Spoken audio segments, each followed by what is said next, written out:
Eastern Kentucky.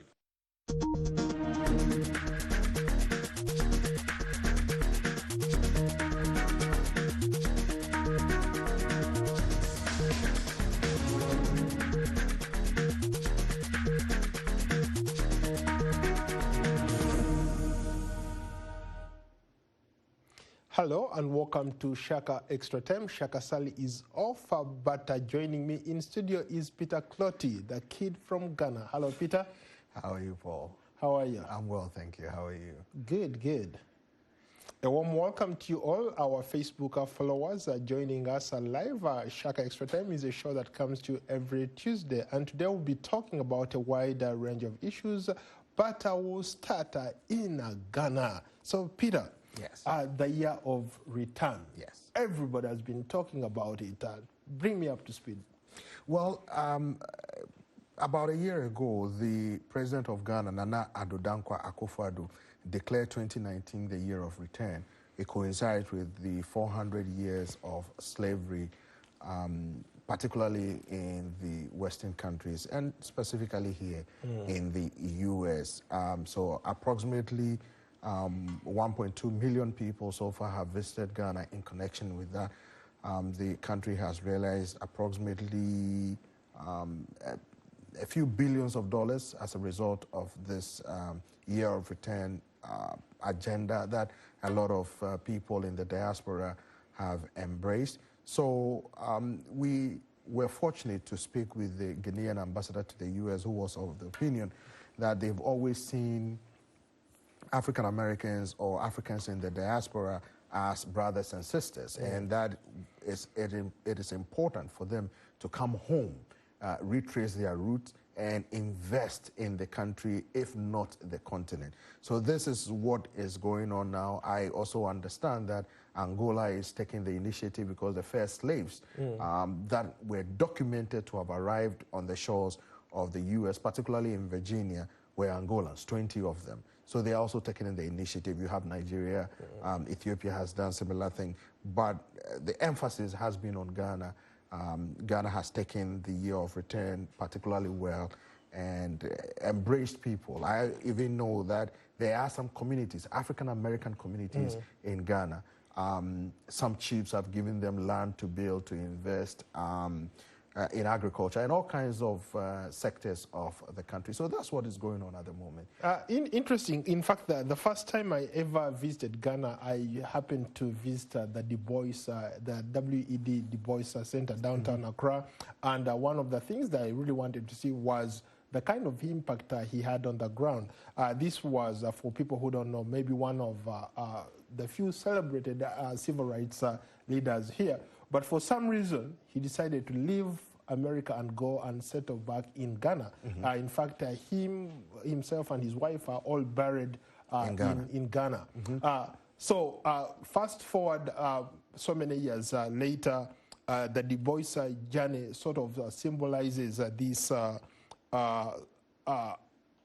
profound desire of African Americans going back to Africa to retrace their roots. What has been the impact of Du Bois on Ghana and maybe to the larger extent African Americans? You know, Du Bois going to Ghana was very significant because of Dr. Kwame Nkrumah, the founding president of Ghana. His ideals, his attracted him. They bought into it. They shared the same ideology about uniting the African race or uniting Africa to have a common market, to basically replicate what the United States of America is, to have a global presence. Because some people even suggest that over 50% of the world's natural resources come from Africa. So if Africans would have absolute control of the natural resources as a united front, they will be able to compete better, they will be able to negotiate better for their product and resources. You know, the continent is rich with natural resources, among other issues. Then you had the famous Maya Angelou, who also went to Ghana. She stayed in the central region of Ghana. She spoke Fanti. She knew how to cook the food. And actually, her son is currently in Ghana, although he goes back and forth from the U.S. to Ghana, but he resides in Ghana. So there's a huge African-American community there. There was this misconception that there's tension between Africans on the continent and African-Americans born here. That seemed to be dwindling now because of years of exposure. But now you have a lot of African Americans going on the continent. Not only in Ghana, you go to Nigeria, you go to Guinea, you go to even Kenya, East Africa, West Africa, even North Africa. So it's all going. So let's see how things pan out. Yeah, let's talk about the political and economic impact that this has had. Was it a great strategy for example, President Nana Akufo-Addo saying that taking this initiative by its horns and saying this has to happen this year? Well, some suggest that it is a masterstroke for them, a marketing strategy that has attracted a lot of people to the country. The ambassador was saying they have issued out so many visas to people wanting to go to Ghana. And the Ghanaian government came up with an announcement just yesterday that they will give people visa on arrival. You know, so that is another strategy that is helping them. One of the criticisms being leveled against the administration, however, is that although the focus happened to be the people in the diaspora coming home, a lot of attention has not been paid to the locals on the ground to get them along. There's not much attention given to them, so that is the criticism. But interesting. The ambassador of Ghana to the U.S. was telling me, well, people are coming home. If they come home and they invest, of course, it's the locals who are going to work in those manufacturing plants or investment capital that comes in. It will be beneficial to the locals as well. So they should be aware of what is happening, and let's see what happens. You bring up a great point talking about the locals here. I thought the locals should be priority because when these guys come, obviously they want to feel like they are being received very well or they are accepted in the community. So if you don't engage the community, how is this whole relationship going to work? It's interesting because some TV and radio personalities were of the view that they were not involved in the promotion of the year of return. Some also suggest that perhaps the government wants to hold only a few people to participate in the program, but leaving them out. And they express some discomfort about it. But the government, as I understand, is trying to bring everybody on board because this is a year of return. Every African should be involved, in spite of what their suspicions or criticisms or accusations are.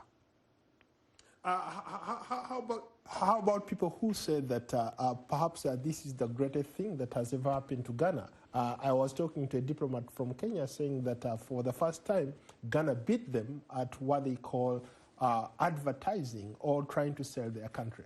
Well, that is interesting because Kenya has always played a prominent role as a gateway to Africa, and particularly East Africa.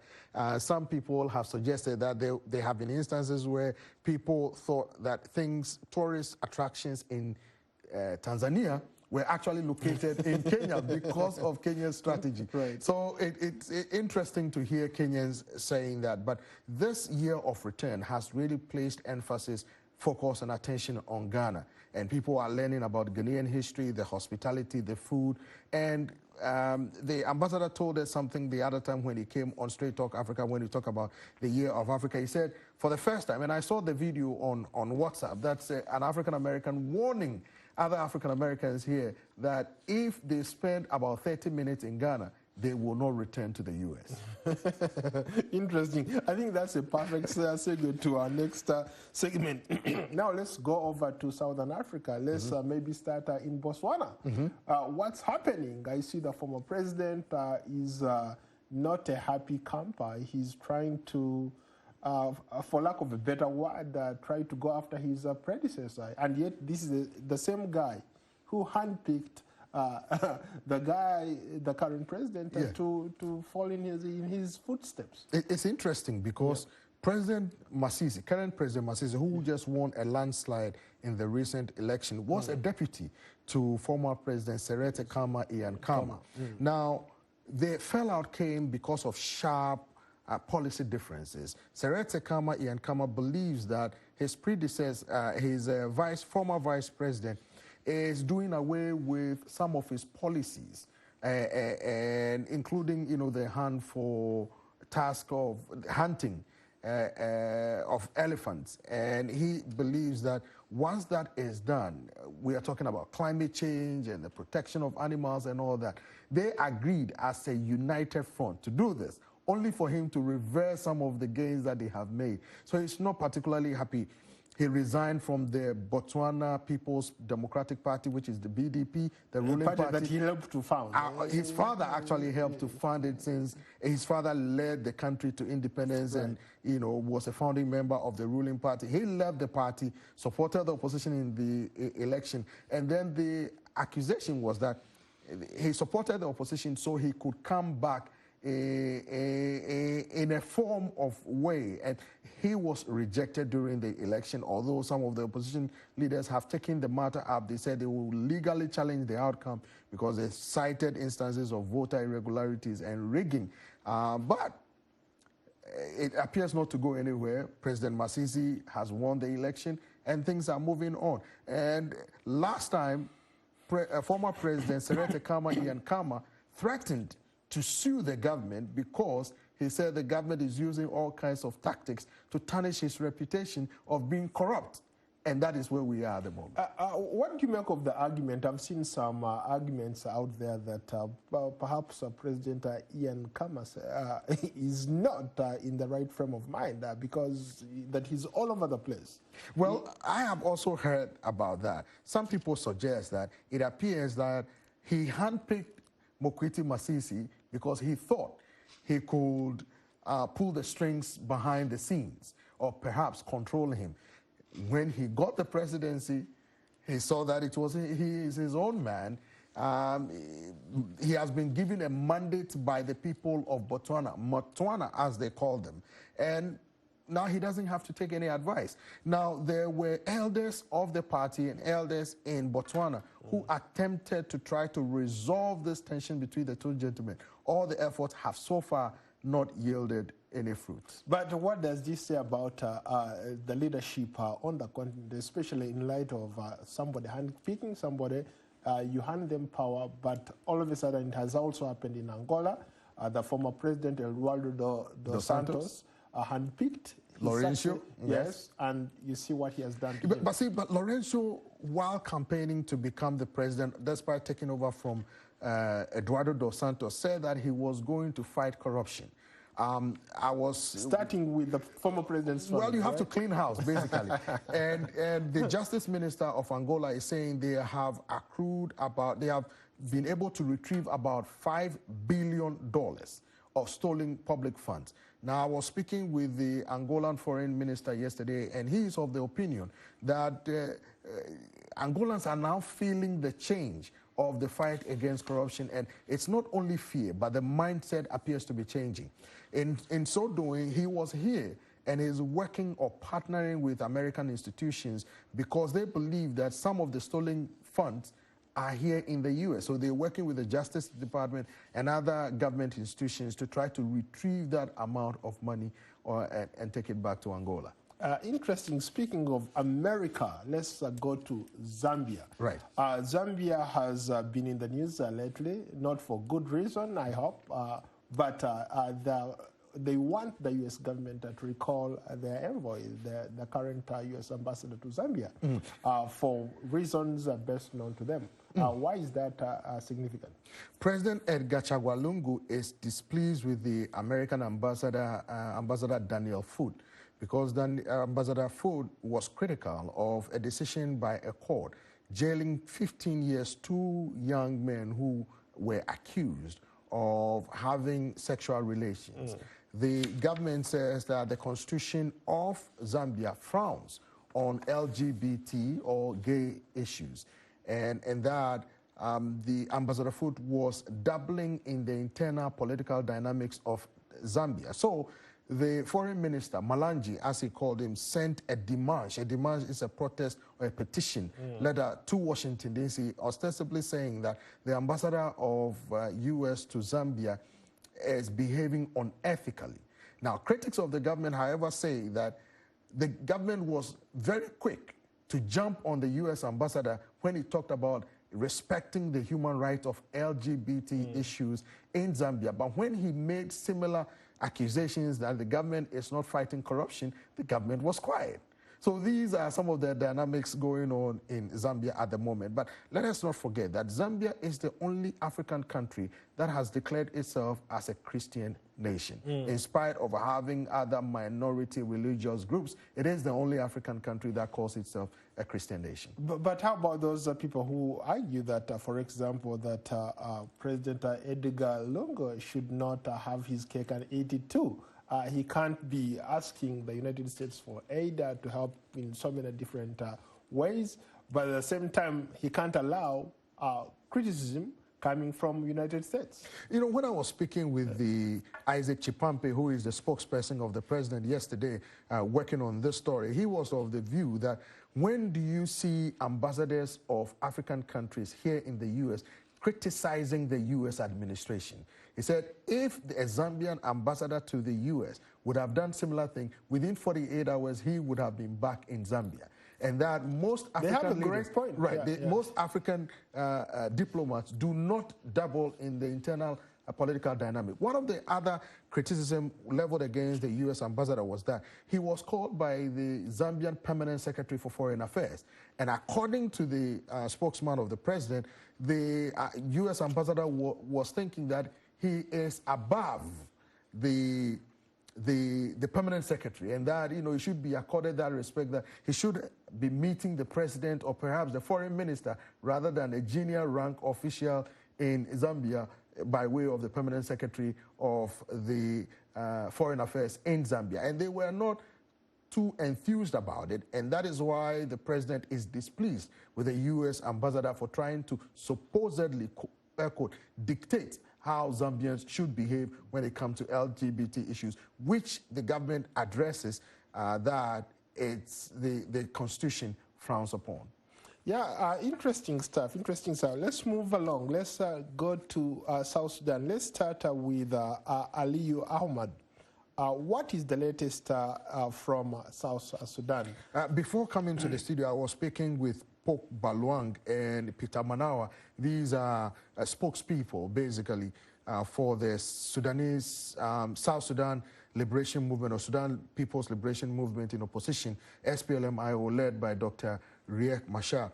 This follows the meeting between Riek Machar and South Sudan President Salva Kiir. They have agreed that they will dispel any rumors of returning to conflict or returning to war, and that the support that is needed, financial support that is needed to move people, soldiers or military groups or armed groups from cantonment area to be resettled, to ensure that there's a unity government, a transitional unity government established that will lead the country to a possible election is addressed. So this is the latest development of the two gentlemen after meeting, agreeing that, yes, we need to form a transitional unity government to move the process forward. So hopefully with this declaration and commitment, you know, espoused by both sides, South Sudanese caught in the conflict between the two groups would have some respite. But Peter, how about people who argue that we've seen this script before, we've read these speeches before, we've seen so many accords signed into peace accords signed, but these two leaders have failed to sit down as gentlemen and maybe form a government of national unity? I've heard that, and some also suggest that perhaps these two leaders are not the people to lead the revitalized peace agreement, or perhaps lead the country in the transitional period because of the alleged distrust or mistrust and suspicion from both sides, and that perhaps sanctions should be placed on both sides to ensure that they expedite action to form a transitional government, bring some peace and security, and embrace the tenets of democracy so South Sudanese can determine who their leaders are. It remains to be seen if the international community will go ahead, because last time when they extended a pre-transitional period, the U.S. administration was not particularly happy. IGAD wasn't happy as well. The African Union wasn't happy. So the international community appears to be frustrated with the lack of progress in bringing peace to South Sudan, the youngest nation on planet. Let's go back to Southern Africa. Let's go to Namibia. Let's go to Medicine Alex, watching from Namibia. Can you talk about the politics? What's happening in Namibia? We know the current president recently won a new term, so he has a mandate maybe to lead for another 5 years. But for the first time, SWAPO, the ruling party which effectively led Namibia to independence, seemed to have dropped a significant amount of vote, over 25% of the vote, which is bad. However, the second person who came in the presidential election is still or remains a member of SWAPO. Disgruntled with what was going on, he decided to go independent. Now, the SWAPO decided to take him to court, but the court smacked SWAPO down, saying that he has every right as a legitimate citizen of the Republic of Namibia to contest in an election in spite of his political affiliation. So the court granted him leeway to stand, and he gave the president a run for his money. Now, it remains to be seen if the political landscape can change, because despite the losses or the loss of support, President Hage Geingob still won re-election. The numbers in parliament might have dwindled, so it behoves the opposition to come together if they want to pose any significant threat in the future to SWAPO. Now, ahead of the election, there were allegations of corruption in the fishing industry, where two prominent parliamentarians and strong members of SWAPO were alleged to have dabbled in corruption. They are still behind bars. They refused them bail. So coupled with that, I spoke with Dr. Hengari, who is a special advisor to the president, who is of the view that because of drought, because of economic challenges, there were some economic headwinds which really affected the president's promises about transforming the economy, creating jobs for the youth. But he promised that the president will keep his word, and that he's going to come up with measures to create jobs for the Tumi youth and reduce youth unemployment. Let's see if that will be able how to about those people who said that our President Hage Geingob is a typical African leader? He could not afford to lose an election. Well, so far, the opposition said that they are gathering evidence to go to court, because they thought there were some voter irregularities here and there. Now, it remains to be seen if some of the evidence they have will be enough that the court will throw out the election and have it rerun. Because both local and international poll observers said the elections were free, fair, transparent, and credible. Let's go to an interesting question from Hali Asu. What is the major reason that African rulers have become beggars in the world, while North Korea, with all the sanctions in the world, is not begging? Great point, I guess. Well, he has a great point, but North Korea has nuclear weapons, which is a big bargaining or leveraging point for them. Africans have not been able to move to the technological space yet.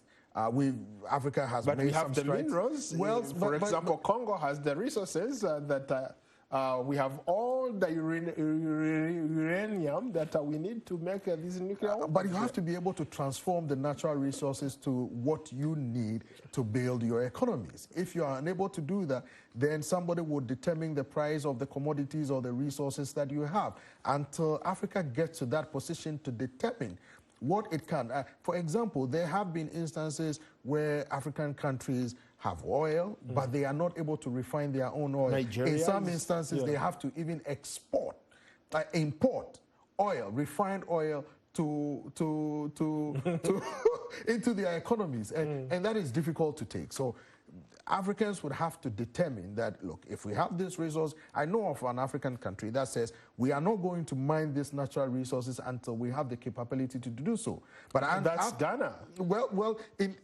Eritrea have a similar policy. But now, but how can they do that when they are closed? They are not even allowing anybody. Well, and that is the challenge, because you need people, you need the investment to transform the economy, to broaden the tax base, and to create jobs for your teeming youth. So it's between a lot of these African countries are between a rock and a hard place. They have to come up with strategies to ensure that the natural resources that are beneath the earth go to the benefit of the people. They have to do that.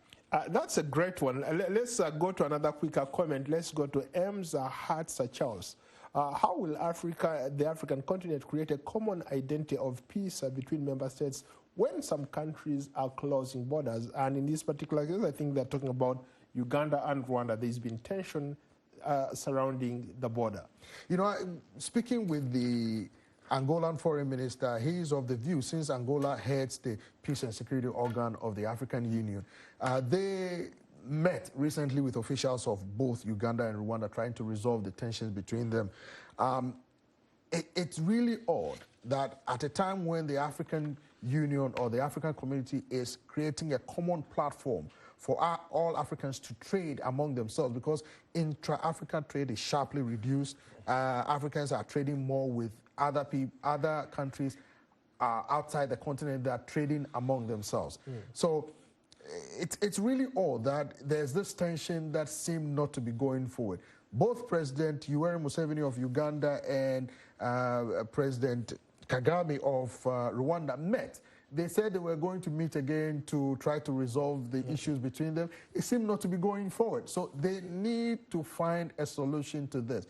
The tension there, where people are being killed cross-border, some people are being snatched, others are being undermined, or they are accusing each other of supporting armed groups that opposes them, or being trained in each other's countries. The suspicion is too much. They need to find a solution to this, because across the border, there are the same people.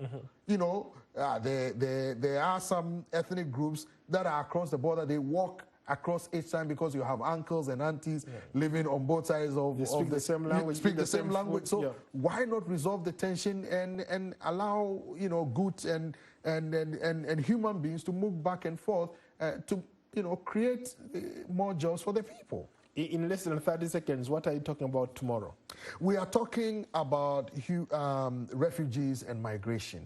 That's what we'll be focusing on, because there are big conferences coming up ongoing in Switzerland, and issues of migration and refugees have always been quite a challenge to some people due to economic challenges. Some people will die on the various you know, seas and oceans and all that. There has to be a solution to help these refugees, at least so they can better their lives. So what are the external forces that push some of these people to be leaving their countries? I have heard arguments that the countries these people come from are not well off, and there are challenges in their country. So these refugees want a better life for themselves. So they will do whatever is possible to try to get to a place where they anticipate would be better for them and for their families. Unfortunately, Peter, we've run out of time. For that, thank you so much. It's been a pleasure hosting you, and I look forward to hosting you on another edition of Shaka Extra Time. Until then, so long from Washington. Thanks, man.